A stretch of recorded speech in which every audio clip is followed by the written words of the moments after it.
I grew up in southern West Virginia. If you've never been out in those mountains at night, it's hard to explain the kind of darkness that actually lives there. It isn't just the absence of light, it's heavy, primordial. The woods swallow everything up, the footsteps, the road noise between towns, even the sky sometimes. Once the sun drops behind those ridges, the forest becomes its own world.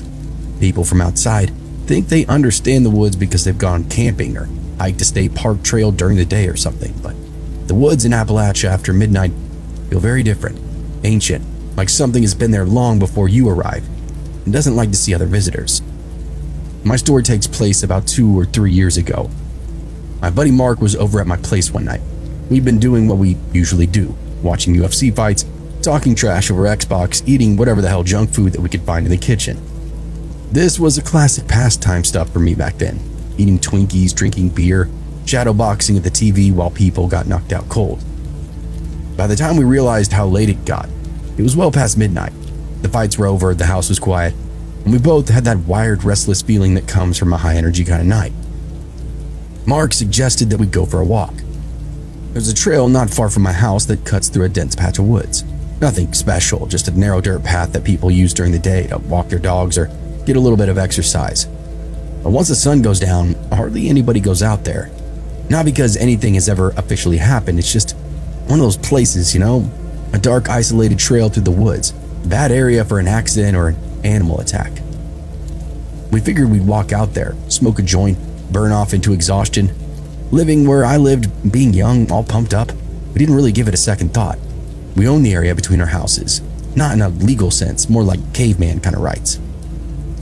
The entrance to the trail is only a few minutes from my place, but once you step off into those trees, the road disappears really quickly. The canopy is thick, and the deeper you go, the darker it actually gets. The canopy is thick, and the deeper you go, the darker it gets. Our phone light barely even cut through it. Every few steps, dry branches would crack off like gunfire under your shoes, and the sound would echo in every direction. I felt like a dumbass for not bringing an actual flashlight. I'd say around 30 minutes later, we reached the spot that we could chill in.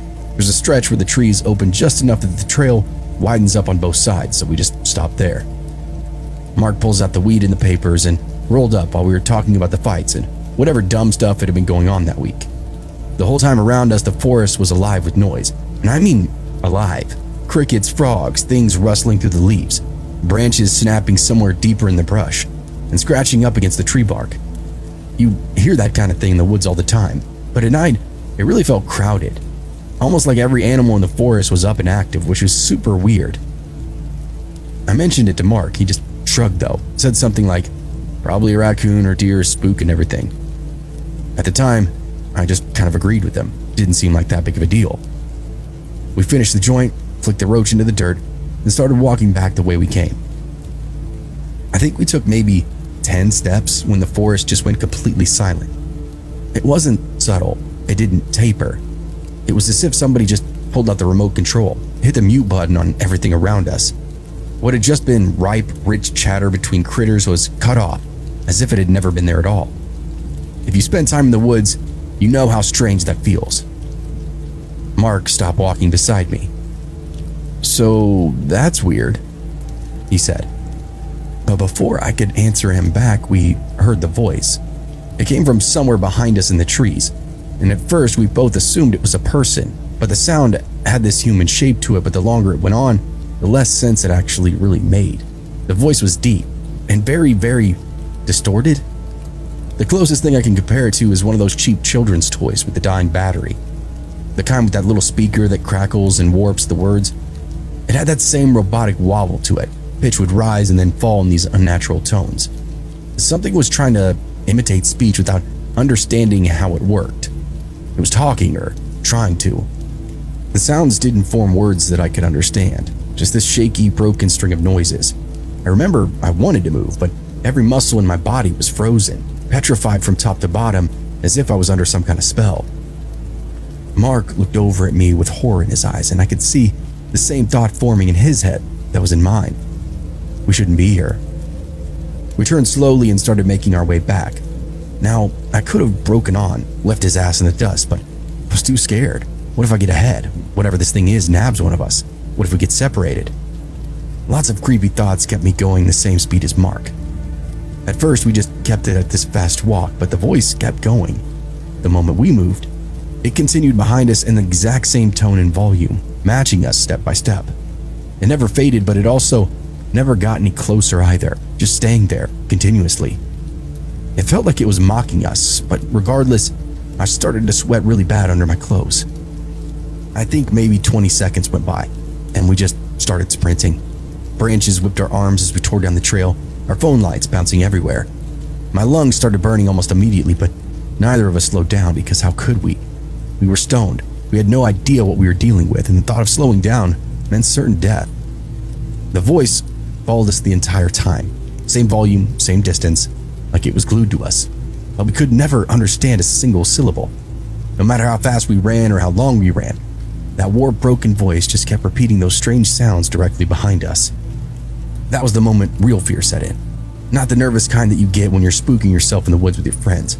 I mean, the kind of fear that hits your gut, tells you something is deeply wrong. The uncanny valley, or whatever it was called. I could hear the voice, but I couldn't hear the footfalls, thrashing leaves. Nothing to indicate movement. Was this thing floating in the fucking air behind us? Was it purely just some kind of disembodied voice? I was spiraling. We were in danger, and I remember thinking that very clearly. I don't remember how long we ran for. It felt like forever, but was probably only a few minutes. Finally, we saw the faint glow from the road ahead through the trees. The trail exit and my house just beyond it. We stumbled off into the gravel clearing, both of us bent over trying to catch our breath. Felt like daggers in my lungs after that joint. The woods behind us were quiet again, though for about 5 seconds. Then whatever the hell it was, screamed. The sound exploded out of the trees behind us like something straight from hell. Not far down that trail, right there on top of us. I've lived in these mountains my entire life. I know what all the animals sound like. Coyotes, foxes, bobcats, even mountain lions. People online love to say those screams that you hear are animals. I'm telling you right now, that was not an animal. It sounded human, but filled with agony and scorn. That's all I can really describe it as. It nearly made my ears bleed. Mark actually dropped to his knees. Birds burst out of the trees overhead in panic, wings flapping in every direction, suddenly startled awake by that sudden intrusion. And for another minute or so, neither of us moved, until we kind of caught ourselves and started running again. My house was only a couple of minutes down the road, and we made it there in record time. I don't remember talking about anything, but I remember locking the doors and getting a pair of golf clubs from the closet, something to put us at ease.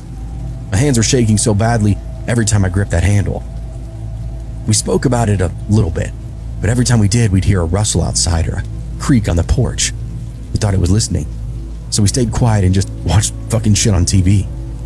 Eventually, we both passed out in the living room, woke up alive in the morning, and that was that. I walked Mark out to his car. He buzzed home, and we never stepped on that trail again. In the years since, I've only told maybe 3 people about that night. Most of them, of course, laugh it off or say it was in fact an animal making those weird noises. Maybe, but I was there. Mark was there. We know what happened. I've spent my whole life in these woods, and I've never heard anything like that before. Not on a hike, not on a hunt, not on a fucking camping trip. And thank God I've never heard it since.